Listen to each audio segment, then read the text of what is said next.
আচ্ছা, পেছনে নাক ডাকার আওয়াজ এলেও আসতে পারে, কারণ আমার বাবা আমার ঘরে ঘুমাচ্ছেন। তো আজকের টপিক, সরি বলে নিচ্ছি তার জন্য আগেই, আজকের টপিক হচ্ছে কি বরবাদ, সাকিব খানের পরবর্তী ফিল্ম। তো দরদ যেরকম বরবাদ হয়ে গেছে, আমাদের এখানে তো রিলিজই হয়নি, যদিও সিনেমাটা আমার কাছে আছে, সিনেমাটা লিক হয়ে গেছে পুরোপুরি। তো দরদের জন্য আমার সমবেদনা আছে। এবার আমরা বরবাদে যদি আসি, তাহলে বরবাদের পোস্টারে কতগুলো জিনিস লক্ষ্য করতে পারি। এবং পোস্টারটার ব্যাকগ্রাউন্ডে, এটা একটা মোশন পোস্টার, ব্যাকগ্রাউন্ডে একটা মিউজিক শুনতে পাওয়া যায়, একটা ডায়ালগ শুনতে পাওয়া যায়, এবং সাকিব খানের একটা এরকম লুক আমরা দেখতে পাই যেটা আমরা আগে কখনো দেখিনি। এখন আমি তো প্রিয়তমা থেকে কাইন্ড অফ সাকিব খানের ফিল্ম দেখা আরম্ভ করেছি। প্রিয়তমা, তুফান, রাজকুমার, দরদ, হ্যাঁ চারটে, বরবাদ 5 নম্বর। তো বরবাদের যে লুকটা, সেই লুকটা কিন্তু খুব ইন্টারেস্টিং।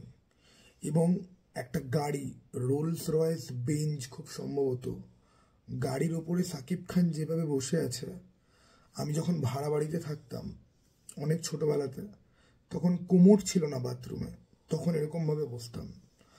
দেখো, এটা মজার কথা, জোকস জোকস হিসাবেই নাও, আমি খিল্লি করছি না।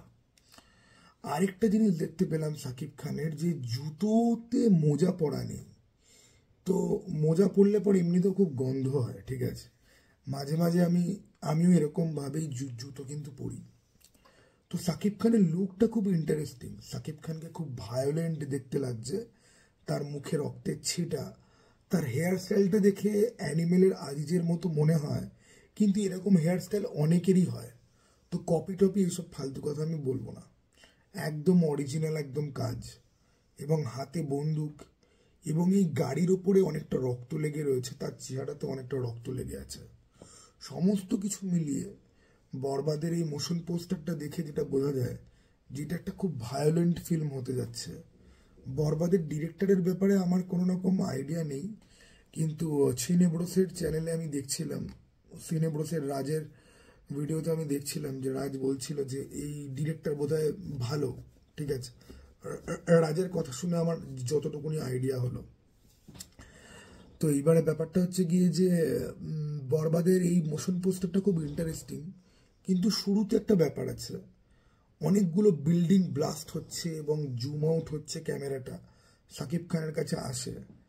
এরকম সিমিলার একটা মোশন পোস্টার তুফানের সময় বেরিয়েছিল, রেড কালারের বিল্ডিং এর মধ্যে দিয়ে একটা গাড়ি যাচ্ছে, পুলিশের গাড়িগুলো ফলো করছে তাকে, তারপর আমরা সাকিব খানকে বন্দুক হাতে অবস্থায় দেখতে পাই।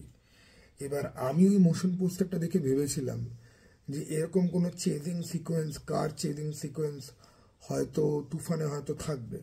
সেটা ছিল এন্ডের দিকে, কিন্তু ওটাকে ঠিক চেজিং সিকোয়েন্স বলা যায় না।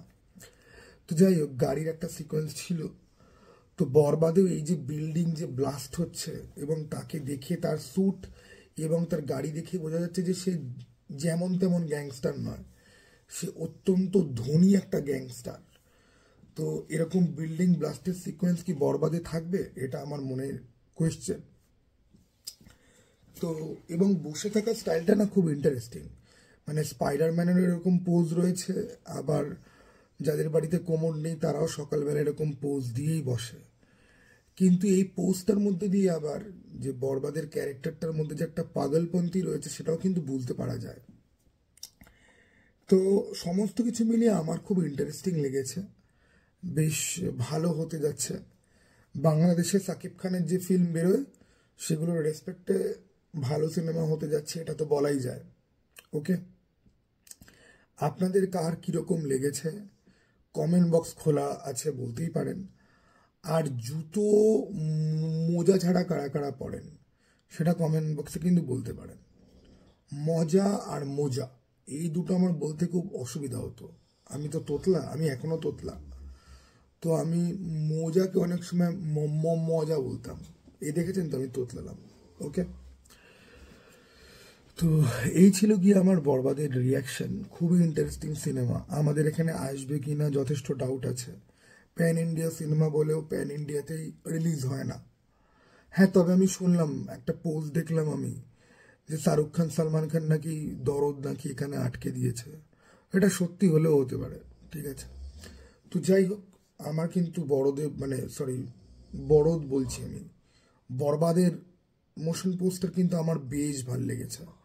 আপনাদের তো খুব ভালো লেগেছেই। সাকিব খানের কাজ আসা মানেই হচ্ছে গিয়ে সাকিব খানের ফ্যানরা খুব খুশি। তো সাকিব খানের ফ্যান বাদ দিয়ে বাকিদের কেমন লেগেছে সেটা আমি জানতে চাই। তো কমেন্ট বক্স খোলা আছে। চলো টাটা বাই, আবার যেন দেখা পাই।